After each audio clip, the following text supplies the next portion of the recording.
Mark Zuckerberg എന്ന പേര് കേൾക്കുമ്പോൾ നമ്മുടെ മനസ്സിൽ ആദ്യം വരുന്നത് ഫേസ്ബുക്കിന്റെയും മെറ്റയുടെയും സ്ഥാപകൻ എന്ന ചിത്രമാണ്. മാർക്ക് സക്കർബർഗ് എന്ന വിദ്യാർത്ഥിയുടെ യാത്ര ആരംഭിക്കുന്നത് ഹാർവാർഡ് യൂണിവേഴ്സിറ്റിയിലെ ഒരു റൂമിൽ നിന്നാണ്. ഒരു സാധാരണ കമ്പ്യൂട്ടർ പ്രോഗ്രാമർ എന്നതിൽ നിന്ന് ലോകത്തെ കോടീശ്വരന്മാരിൽ ഒരാളായി അദ്ദേഹം വളർന്നു. ഈ വളർച്ചയ്ക്ക് പിന്നിൽ വലിയൊരു ലക്ഷ്യമുണ്ടായിരുന്നു. ലോകമെമ്പാടുമുള്ള മനുഷ്യരെ ഒരുമിപ്പിക്കുക, അവർക്കിടയിൽ ആശയവിനിമയത്തിന്റെ ഒരു പാലം പണിയുക. ഫേസ്ബുക്ക് എന്ന ആശയം ഉടലെടുത്തത് അവിടെ നിന്നാണ്. അത് വെറുമൊരു വെബ്സൈറ്റ് ആയിരുന്നില്ല, അതൊരു വിപ്ലവമായിരുന്നു. സൗഹൃദങ്ങളെയും ബന്ധങ്ങളെയും വിവരങ്ങളെയും നമ്മുടെ വിരൽത്തുമ്പിലേക്ക് എത്തിച്ച ഒരു മാന്ത്രിക വിപ്ലവം. ഒരുപാട് വെല്ലുവിളികളും വിമർശനങ്ങളും അദ്ദേഹത്തിന് നേരിടേണ്ടി വന്നു. തളർച്ചയുടെ നിമിഷങ്ങളുണ്ടായി. പലരും കമ്പനി വിൽക്കാൻ നിർദ്ദേശിച്ചു.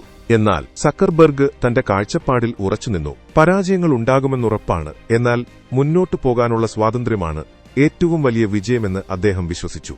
അന്തർമുഖനാണെന്ന് തോന്നാമെങ്കിലും അദ്ദേഹം തന്റെ ടീമുമായി എപ്പോഴും തുറന്ന ആശയവിനിമയം നിലനിർത്തി.